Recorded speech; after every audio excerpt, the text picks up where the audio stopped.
Cette étudiante, qui se livre à une séance d'études intensive avant son examen de biologie, se contente d'un beigne couvert de sucre pour son dîner. Les cellules spécialisées de son pancréas réagissent à l'augmentation de sa glycémie, taux de sucre sanguin, en libérant une quantité accrue d'insuline, une petite protéine qui régule la glycémie.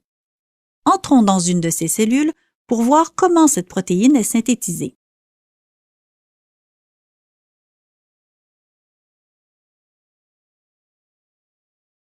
Les instructions qui guident la synthèse de l'insuline sont codées par un gène, c'est-à-dire par un segment d'ADN situé dans le noyau. Lors de la transcription, une enzyme glisse le long de l'ADN comme une fermeture éclair, formant l'ARN en rose.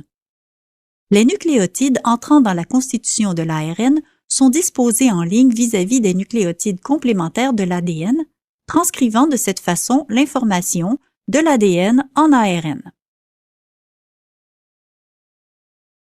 Durant sa croissance et avant de sortir du noyau, l'ARN subit plusieurs modifications. Premièrement, son extrémité 5' est recouverte d'un nucléotide de guanine modifié appelé coif. Par ailleurs, les segments du brin d'ARN qui ne codent pas pour la protéine sont retirés et les segments qui restent sont raccordés. Finalement, des nucléotides d'adénine supplémentaires sont ajoutés à l'extrémité 3' du brin d'ARN, formant une queue. L'ARN messager mature, ou ARN-M, quitte maintenant le noyau. Dans le cytoplasme, le message contenu dans l'ARN est traduit en protéines. Ce processus commence quand une première molécule d'ARN de transfert, ou ARNT, arrive, portant un acide aminé particulier. La petite sous-unité d'un ribosome s'attache à l'ARN-M. Puis, la grosse sous-unité du ribosome s'y attache à son tour. Ensuite, une deuxième molécule d'ARNT arrive, apportant un autre acide aminé.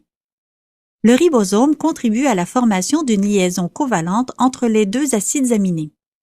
L'ARN-M glisse dans le ribosome, ce qui provoque le détachement du premier ARNT qui quitte le complexe. Un nouvel ARNT apporte un autre acide aminé. Le ribosome contribue à la formation d'une nouvelle liaison et ainsi de suite. Notez qu'une des extrémités de l'ARNT possède un triplet de bases appelé anticodon et que celui-ci s'apparie avec les bases correspondantes sur l'ARN-M qui forment un codon.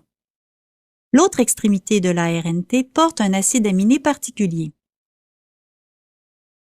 Divers types d'ARNT portent divers acides aminés. Ainsi, le message de l'ARN-M est traduit en une séquence particulière d'acides aminés.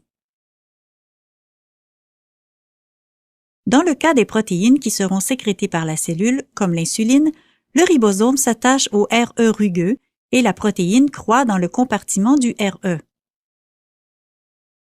Les nouvelles molécules protéiques sont prises en charge par une vésicule de transition qui les transporte jusqu'à l'appareil de Golgi où de nombreuses protéines sont traitées. L'insuline, elle, quitte l'appareil de Golgi dans une vésicule de sécrétion, après quoi elle est traitée. Les protéines qui seront sécrétées par la cellule se dirigent vers la membrane plasmique.